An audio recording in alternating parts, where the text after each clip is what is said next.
अस्सलाम वालेकुम। आज हमारे पास है MDS 646 का लेक्चर नंबर 6। तो इसमें हम पढ़ेंगे कंसिस्टेंसी एंड कन्वर्जेंस। तो इस पिछले लेक्चर नंबर 5 में हमने पढ़ा था स्टेबिलिटी हमारे पास क्या चीज़ होती है। स्टेबिलिटी हमारे पास एक्चुअली होती है कि हमारे पास जो with the passage of time हमारे पास जो एरर आ रहा है, क्या वो एरर हमारे पास ज़्यादा होता जा रहा है या कम होता जा रहा है, तो उसको हम क्या बोलते थे, स्टेबिलिटी। कि हम उसमें चेक करते थे कि हमारा जो सोल्यूशन आ रहा है क्या वो स्टेबल है या स्टेबल नहीं है। तो स्टेबिलिटी, कंसिस्टेंसी एंड कन्वर्जेंस, ये तीनों टर्म्स आपस में रिलेटेड हैं, लेकिन इनमें थोड़ा थोड़ा सा डिफरेंस है। तो ये डिफरेंस आपको पता होना चाहिए। तो आई होप सो आपको पिछले लेक्चर में स्टेबिलिटी की समझ आ गई होगी कि हमारा सोल्यूशन स्टेबल कब होता है। अब हम पढ़ेंगे consistency.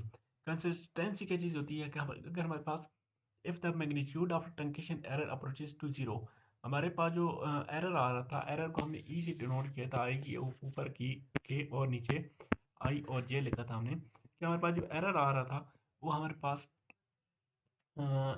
With the passage of time अगर इंक्रीज नहीं हो रहा, डिक्रीज हो रहा है या इक्वल रह रहा है, तो हमारे पास जो सोल्यूशन था वो हमारे पास स्टेबल था। अब कंसिस्टेंसी में क्या चीज़ है कि अगर हमारे पास वो एरर जो है वो अप्रोच कर रहा है जीरो को, ठीक है, with the passage of time वो अगर अप्रोच कर रहा है जीरो को, तो हमारे पास जो सोल्यूशन होगा ना वो आपके पास कंसिस्टेंट होगा। ठीक है, यहाँ पे देखें विद अगर वही एरर आपके पास ये कैपिटल यू के साथ मैंने आपको बताया था, ये आपके पास एग्जैक्ट सॉल्यूशन होता है, और स्मॉल यू के आई जे के साथ आपके पास सॉल्यूशन हम फाइंड करते हैं, अप्रोक्सीमेट सॉल्यूशन वो होता है।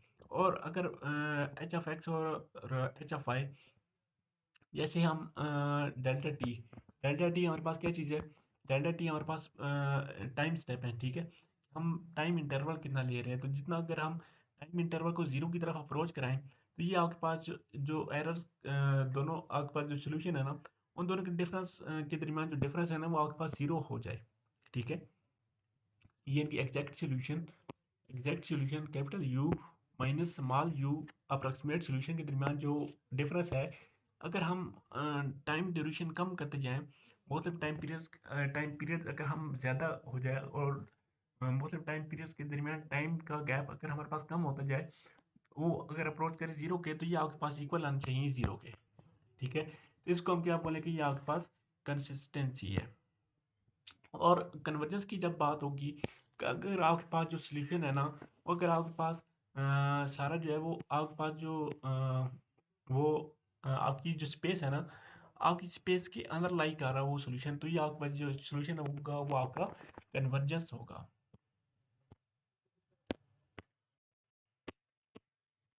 उसके बाद ये नेक्स्ट आपके पास है एक्सप्लिसिट इम्प्लिसिट और कनेक्ट निकलसन स्कीम्स। तो ये क्या चीज़ है।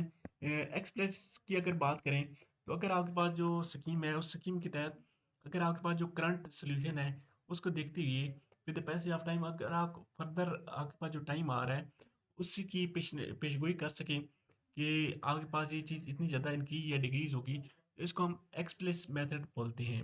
लेकिन अगर हम फ्यूचर के टाइम के बारे में अगर हम पेशगोई ना कर सके, तो उसको हम इस मेथड को हम क्या कहेंगे, इस मेथड को हम इम्प्लिसिट मेथड कहते हैं। ठीक है, तो ये दोनों यहाँ पे यूज होंगे, तो इनको थोड़े डिटेल में पढ़ते हैं। जब कहते हैं a finite difference scheme is said to be fully explicit scheme if we can find the value of function at the next time, यानी कि नेक्स्ट टाइम के ऊपर अगर हम वैल्यू फाइंड कर सकें आने वाले वक्त में, इसको हम एक्सप्लिसिट बोलेंगे। और grid point of computational domain with the help of explicit formula which contain grid point, वो ग्रिड पॉइंट को शामिल करेगा value in previous time level. The fully explicit scheme, तो सारी वही चीज़ लिखी हुई है, आप एक दफ़ा इसको रीड आउट कर लीजिएगा, इजीली आपको समझ आ जाएगी।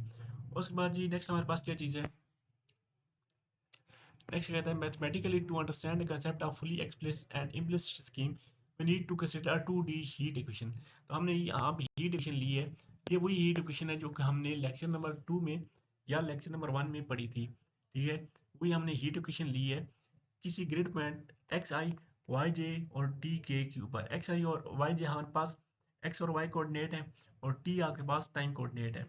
ठीक है, ये हीट इक्वेशन ली है, तो ये हीट इक्वेशन आप देखें सिंपली वही हीट इक्वेशन है जो कि हमने लेक्चर नंबर 1 या 2 में जो रीड की थी सेम वही इक्वेशन यहाँ पे लिखी हुई है।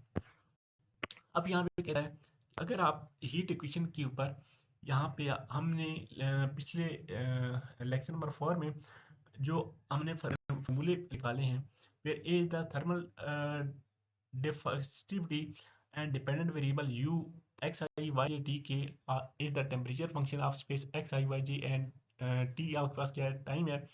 और अगर आप रिप्लेस कर दें स्पेस डेरिवेटिव को सेकंड ऑर्डर सेंट्रल डिफरेंस से, जो हमने सेकंड ऑर्डर डिफरेंस इक्वेशन निकाली है और फर्स्ट ऑर्डर जो निकाली है, उनको अगर हम यहाँ पे पुट कर दें, यानी कि हमने u ऑफ x की जो वैल्यू निकाली थी, ठीक है, इस तरह u ऑफ y की वैल्यू जो निकाली थी, u ऑफ डबल x की और u ऑफ डबल y की जो वैल्यू हमने निकाली थी, वो वैल्यू अगर यहाँ पे हम इस फॉर्मूले में पुट कर दें तो हमारे पास इसका आंसर क्या आएगा।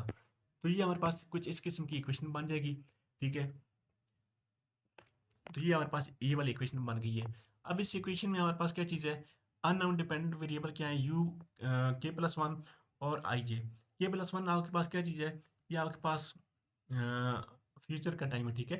यानी कि आपके पास जो करंट टाइम है उसमें से आप अगले टाइम एक ऐड करें तो आपके पास अगला टाइम आ जाएगा, ये k+1 है।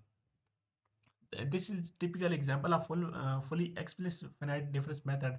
Now replace the space derivative by second order partial differential difference at k+1। तो k+1 अगर ऐड कर देते हैं आपके पास ये इक्वेशन बन जाती है, ठीक है। तो इसको हम मजीद सिंप्लीफाई करके लिख सकते हैं, ठीक है। तो k+1 की वैल्यू यहाँ से हम फाइंड कर सकते हैं, u k+1 i j, इसकी वैल्यू हम यहाँ से फाइंड कर सकते हैं। तो इसकी वैल्यू यहाँ से फाइंड करने का क्या मतलब है कि हम फर्दर मतलब कि फ्यूचर के टाइम की कैलकुलेशन कर सकते हैं। तो जो हमने इक्वेशन निकाली है, in equation unknown dependent variable temperature आपके पास है, temperature variable and time variable k+1 can not be express be evaluated and expression in term of unknown values at the time k, ठीक है।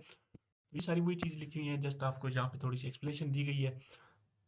बाकी नेक्स्ट जहाँ पे ये चीज़ें इस्तेमाल होंगी ना, लेक्चर नंबर 7 से आई थिंक यहाँ से हमारे पास एग्जाम्पल स्टार्ट होंगी, वहाँ पे सारी ये फार्मूले जहाँ पे यूज़ होंगे, वहाँ पे आपको इसकी मज़ीद क्लियर अंडरस्टैंडिंग हो जाएगी।